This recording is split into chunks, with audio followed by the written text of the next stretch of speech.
Considering his descent, one could not expect much better.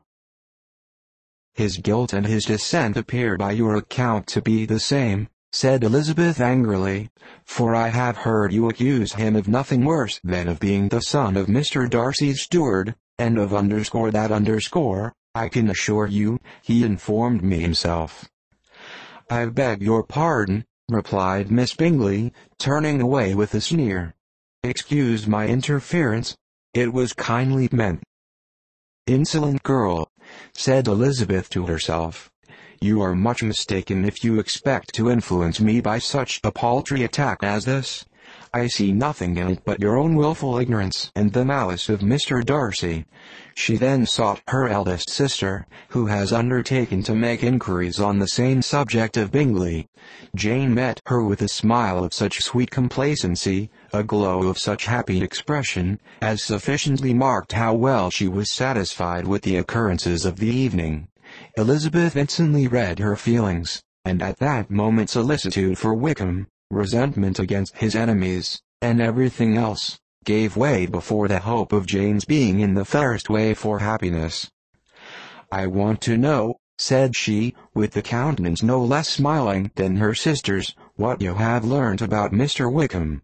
But perhaps you have been too pleasantly engaged to think of any third person, in which case you may be sure of my pardon. No, replied Jane, I have not forgotten him, but I have nothing satisfactory to tell you.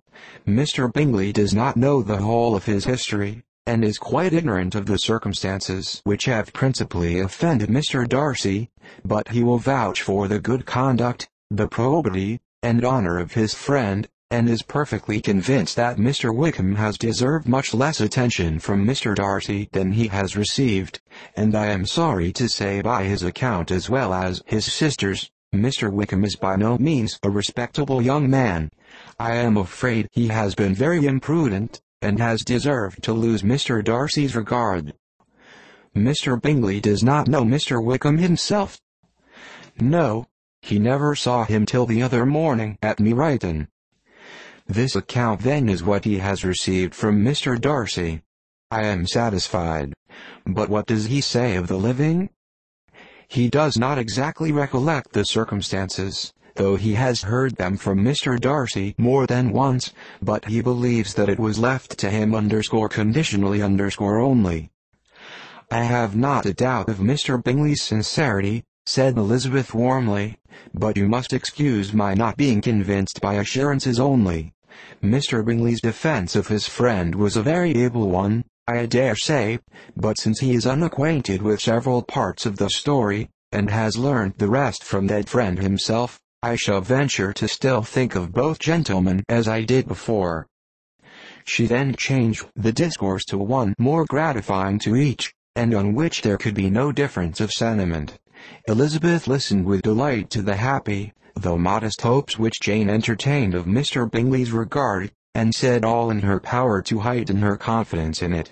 On their being joined by Mr. Bingley himself, Elizabeth withdrew to Miss Lucas, to whose inquiry after the pleasantness of her last partner she had scarcely replied, before Mr. Collins came up to them, and told her with great exultation that he had just been so fortunate as to make a most important discovery. I have found out, said he, by a singular accident, that there's now in the room a near relation of my patroness.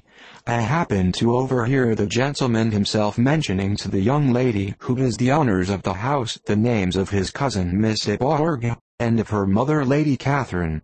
How wonderfully these sort of things occur! Who would have thought of my meeting with, perhaps, a nephew of Lady Catherine de Bourgh in this assembly?